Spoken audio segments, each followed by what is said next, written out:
Hi, my name is Tim. I live in Warren, Wisconsin, near wet swampy lands, and my family grows cranberries.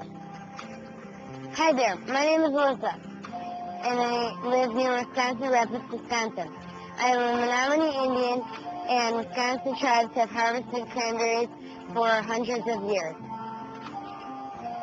Hi, I'm Lisa, and I live on a cranberry marsh in Eagle River, Wisconsin.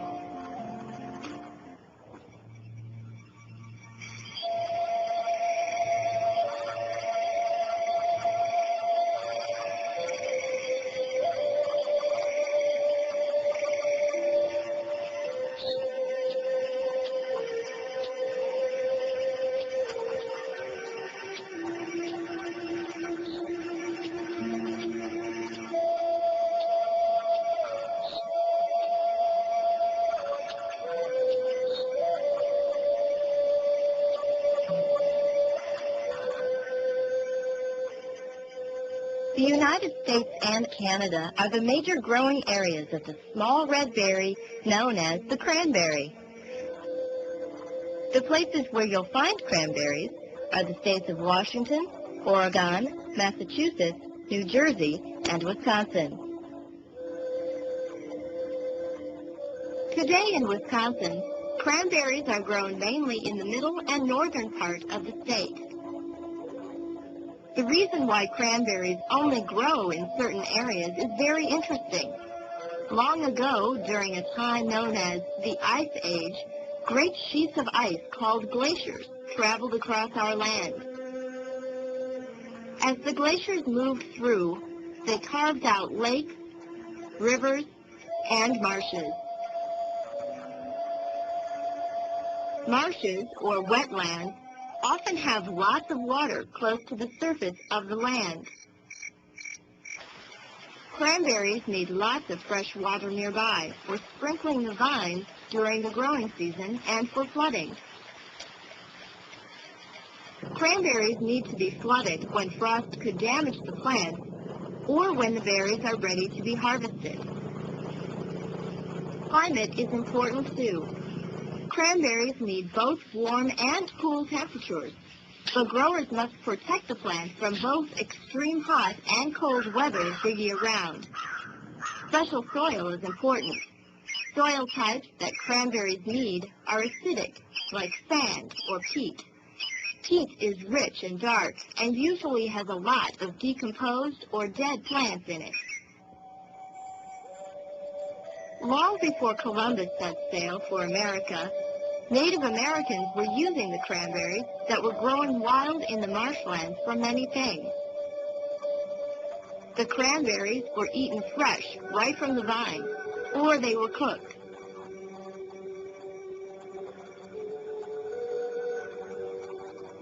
Sometimes they were mashed together with venison and fat to make pemmican. After being dried in the sun, pemmican was stored and could then be eaten during a long, hard winter when food was scarce.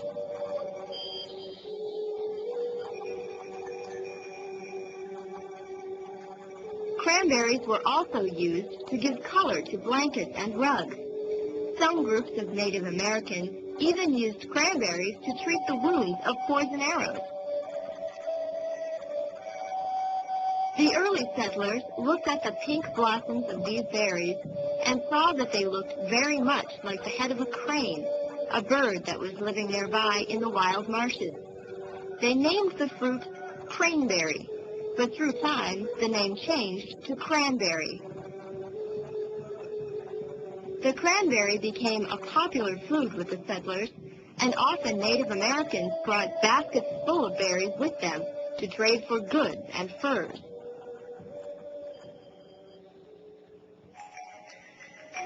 Very quickly, however, cranberries began to be bought and sold. One early settler took 8 loads of cranberries to Galena, Illinois. Here they were traded for supplies needed by shingle makers working at the mouth of the Yellow River. The first recorded sale of Wisconsin cranberries was in 1829, when Mr. Daniel Whitney purchased 3 canoe loads of cranberries from Native Americans living near Cranmore. He took them down the Yellow River to Necedah and on to Chicago, where they were sold. Newcomers eventually settled with their families and also began to harvest the cranberries each fall. Cranberry farms began to appear in the Berlin area in the 1850s. Much of the cranberry crop from this area was shipped to Chicago. Today, most cranberry production takes place in Wood, Jackson, Monroe, and Juneau counties. There are about 15 other counties that also grow cranberries in Wisconsin. Cranberry marshes offer a wonderful and unique place for farmers to make their homes and work. They live in harmony with the land, as the Native Americans once had. The wetland ecosystem provides a place for cranberries to grow and also a natural habitat where many other plants and animals live. There is plenty to see: deer, geese, birds, fish, and flowers can all be found living near the cranberry marshes. It's a great place to watch wildlife. Growers understand how to take care of the land and water. Managing resources is an important part of growing cranberries. When a farmer finds a place that has the right kind of soil and a good source of water, the area is prepared and planted. Ditches are dug to create large rectangular beds where the vines will be planted. The ditch edges are left high and will be used as the roadway for equipment.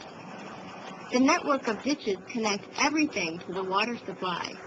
The farmer can move water from the pond to the flooding canal to the bed and off again. Planting is done by mowing older plants. The cuttings are brought over and planted in a new bed. It takes 3 to 5 years before they are harvested. It is well worth the wait, though. Some beds produce cranberries for 50 or even 100 years. With the help of the springtime sunshine and rain, a twig-like runner grows out of the newly planted vines and older established plants. These runners start to grow shoots that are called upright because they grow straight up into the air. Near the top of the upright, a beautiful pink blossom will open in the summer. This is how the beds look when the flowers are blooming. The whole bed looks like it's filled with pink popcorn. When the flowers are blooming, bees are brought in for a special purpose. The farmer brings bees in because as they fly from blossom to blossom, they carry flower dust called pollen with them as they go. This pollen helps the plant to start to grow berries. In midsummer, the petals drop off and the growing berry is left behind, fragile, pale, and very tiny.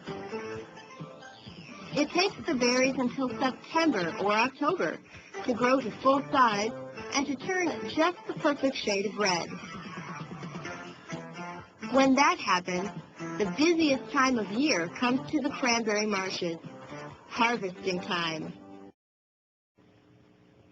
In the early 1900s, Native American families moved onto the cranberry farms to work the harvest with the growers.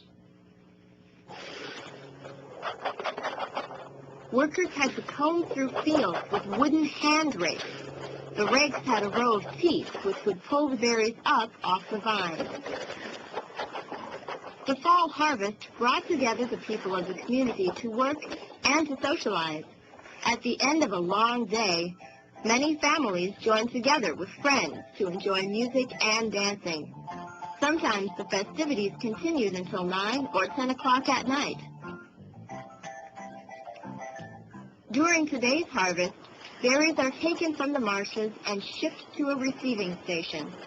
There are 2 different kinds of harvesting: fresh fruit and processed fruit. As you probably already know from the visits to the grocery store, there are different ways to get cranberries. In the fruit and vegetable section, you can find them whole, usually in plastic bags. These are fresh cranberries. They can also be made into sauces and juices, which come in cans and even in juice boxes that are just enough for one person. These berries have been processed. Either way, cranberries are an important source of vitamin C. Berries are harvested according to how you are going to use them. The beds are flooded and the berries float up to the top and wait to be taken off the vine. To harvest fresh fruit berries, machines called mechanical rakes are used to scoop up the fruit from the water, and they begin their journey. The berries are lifted into small boats, and then the boats are dumped into waiting trucks. The trucks take the berries to warehouses, where they are separated from grass, leaves, and vines, and then dried. Cranberries used as fresh fruit are placed in large boxes and kept cool in the warehouse until packaging. Before packaging, cranberries actually have to prove that they measure up by having to bounce over barriers. Good berries bounce, soft ones don't.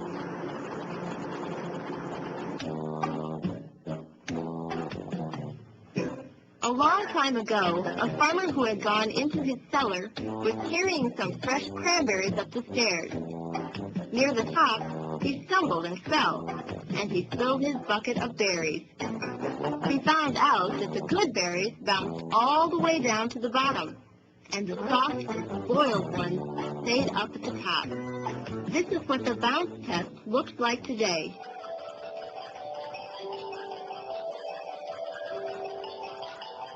Good berries bounce over the wooden jumps onto a moving belt. They are then sorted, packaged, and shipped to the store. When harvesting cranberries for juice and sauce, the beds are flooded and water reels take the cranberries off the vines and bring them to the top of the water. The workers then use booms, pieces of wood that are connected together, to corral the floating berries. They are swept up onto conveyors and tumble into waiting trucks. At the farm, the berries are cleaned of vines and grass. From the farm, they are taken to a receiving station.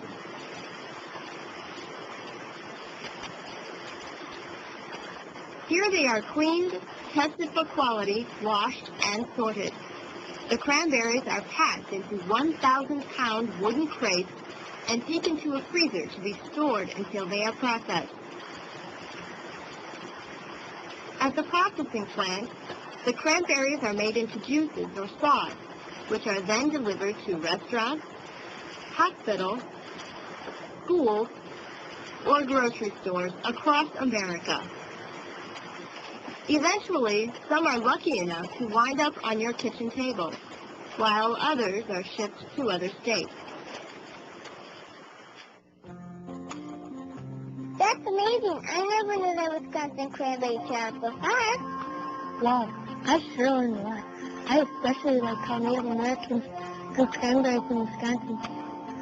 I guess I never knew how much work went into a glass of cranberry juice. You bet. In fact, Wisconsin is one of the top states in America in cranberry production. Well, I hope you've enjoyed the video.